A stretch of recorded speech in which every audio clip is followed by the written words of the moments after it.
Sam Konstas ran out to bat. He was so noticeable because that is not how people usually go out. He was like a frisky 2-year-old colt that had not yet been gelded. A puppy with too much energy. He had a mullet and a mustache, and a new bat he seemed to have received from Santa. He looked more like a meme than a cricketer. And it was already way different before we saw that weird Elvis Presley lip curl that he does before each ball, or the mumbling he does under it. But the actual innings started out quite normal for modern cricket. India moved the ball around, and so Konstas missed it. He was beaten 4 times in the opening over. He was taller than McSweeney, but he was still using a kookaburra, so it might as well have been the same guy. Then the second over came around, and after 4 normal human deliveries, including 1 to get off the mark in tests, the 5th ball happened. His 11th in test match cricket, which he tried to ramp Jasprit Bumrah away. Or as Kerry O'Keefe pointed out, not the traditional scoop, but the reverse. Mark Waugh thought it was a bit too early for that kind of shot. This, of course, was the same Waugh who used to upcup the West Indies quicks over the slips because he doesn't like to play the hook shot. The game has changed, but it has also stayed the same. But let's be honest, it looks very different now. A player getting down early and reversing the stance is hard to ignore. And the following over, he did the same thing again. And my first thought was, this is not even how he plays first-class cricket. I checked, his strike rate was 52 coming into this game. You can see an uptick towards the back end of his, first year. But when he first arrived in first-class cricket, he was batting quite slow. In fact, teams told me if you didn't bowl short to him, you could keep a lid on him quite easily. But this was India bowling on a good length, and Konstas just going, I don't know, let's have some fun with it. Sam Konstas is a child of TikTok, and he just pressed remix. And that is why Nasser Hussain decided to bowl first at the Gabba. And this all, of course, reminds me of Hit Wicket, which is a mobile cricket strategy game that is all about making those tough decisions. Who do you want to send in as an opener when the asking rate is climbing? Do you go for the big hitter or the steady accumulator? Me, I like to throw in someone a little bit unorthodox. A bit of a wild card like the general. That keeps the opposition guessing. And what about the bowling attack? Do you unleash your express pace early or hold back for the death overs? I'm always tempted to bring on a mystery spinner in the middle overs and just try and break a partnership.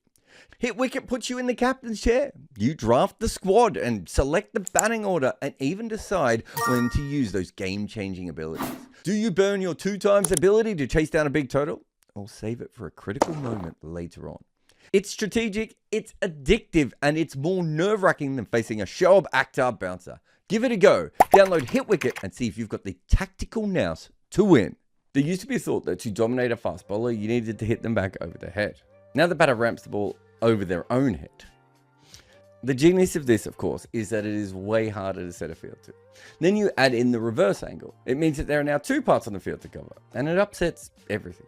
I've been working on a piece for a while about what is or isn't a good shot in Test cricket, because I think people get confused at times. In order to change the field or how the bowler is delivering, you have to take some risks. Sometimes that will be driving on the up to a ball outside of stump, and other times it will be reverse sweeping. But there is a reason for most of these shots. Konstas did not want the ball to be delivered at the top of off stump, where he was having all sorts of trouble from the world's best bowler. So he took a risk with the field in his favor, and he changed it. This is a shot that fails a lot, and if he did, he would have been crucified. Not because the shot was bad, but because it didn't work. In fact, before he scored from it, he missed twice. Either of those are risks that could have ended with him losing his wicket. Would people have been talking up his courage if that had happened? No. Please see Root, Joe. The weird thing is, of course, that taking risks to disrupt bowlers is what batters have been doing now for generations. The biggest change right at the moment is the premeditated part of it. Once you get into that position, there really isn't a way back, right? To play a ramp takes physical coverage and also mental, but it's a gamble, one that players are willing to take now. But of course, the difference here is that Konstas did this on debut against the world's best bowler. Though people will talk about the courage, but how about the creativity and tactical nous? The issue for Australia was that no one could upset Jasprit Bumrah. Konstas just did. The young Aussie in like a heartbeat now has the equal most sixes against Bumrah in test match cricket. No one has ever hit more than 4 against him in all of international cricket. Konstas is already halfway there. This is a huge thing, and it felt like that, right? Bumrah did not actually know what length to bowl afterwards. He went too full and even delivered full tosses at times. Bumrah wasn't ended, but he was certainly rattled, and that isn't something that we have seen much in a very long time. And an over of boundaries was so big that the field had to be changed. They couldn't afford him to keep playing the same shots. So 3 slips became 2 when Jarrod was moved out and went back all the way to a very fine third fielder on the rope. It wasn't poor captaincy or anything like that. It was a normal thing that happens when your star bowler is getting belted all around. But next over, Konstas did get an edge to Bumrah, and it fell just short of Kohli at second slip. You know who it might have carried to? Jarrod if it stayed at third slip. They know they will make mistakes, but they're hoping by that point the chances are that they'll get away with it. Konstas took 5 big risks against Bumrah, and when he made a mistake, the fielder who might have been able to catch it was 50 meters away. These things often look mindless, but that wasn't what was happening here. Konstas had his plan. But what I thought was really interesting is that it was completely different against Siraj, because when he was in trouble against him, he was just charging down the ground. There was no ramps or scoops. Again, this was clearly something he had thought about coming in. A clear plan for each bowler. It looked reckless and mad, but this was something that came from thinking about how to disrupt each Indian bowler. That is next level thinking. And again, the first charges didn't work, but eventually they did, and because of that, India was just not sure what to do next. Virat went from watching on in near disbelief at times to trying to work out how to upset Konstas, and eventually just tried to walk through him. And that's because the young Australian was playing like he was on a beach somewhere, and Virat was trying to remind him that this was an important match and it meant a lot. Essentially, all Kohli was trying to do with Konstas was disrupt him the same way that the Aussie had been with the Indian bowlers. It didn't work. In fact, even at drinks, Konstas was still in his own zone while the cameras were talking to him at the break. So much so that he actually said he wanted to face more of Jasprit Bumrah at that stage. Who else has ever said that? And the only thing that slowed him down the entire day was spin. Whatever plan he had for Ravi Jadeja, it wasn't anything as outrageous or aggressive. Now, of course, this is only a small sample size. And we've got another one from his T20 career where we know he's only faced 15 balls of each kind of bowling. But spin has gotten him out and slowed him down. And while the average is the same against spin and pace in Shield cricket, the difference is that the spinners take him far quicker there. And that is not normal in Australian domestic cricket.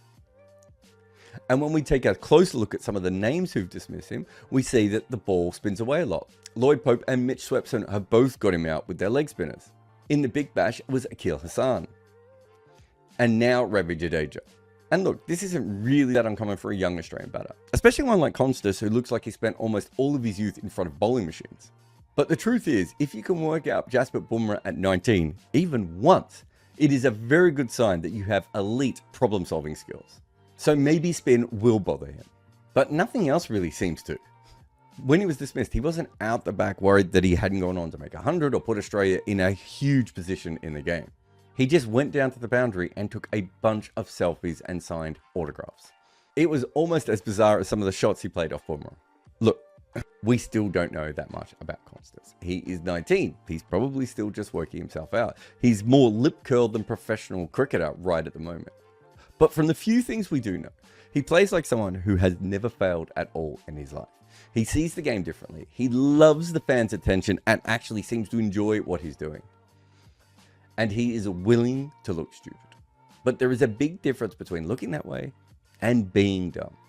Sometimes the madness hides the method. This is a meme that might last. It took God and the demon to build international cricket, but don't tell Johnny Bairstow. 1882, Australia had played one test in England against the god W.G. Grace, and they sucked. So they were playing him again, and it was a tough wicket. But England was in front, so Australia was desperate for a third innings lead. At number 8 was young all-rounder Sammy Jones. After a routine single, he walks down to do some gardening on the pitch. Grace whips off the bails and appeals. The ball wasn't dead, Jones was run out. The Australians were furious. In fact, some of the English players were also furious. But what Grace said went, and the umpires had already given it. Next in was Fred Spofforth. He was known as the demon fast bowler. He was furious, and he let England know exactly what was coming next, which was maiden. There's 12 maidens. I can't count them all. England only needed 85 to win. W.G. Grace made 32. England only 77. That was the test where the Ashes began. Buy my book, Overthrowing Cricket's Empire, on Amazon today.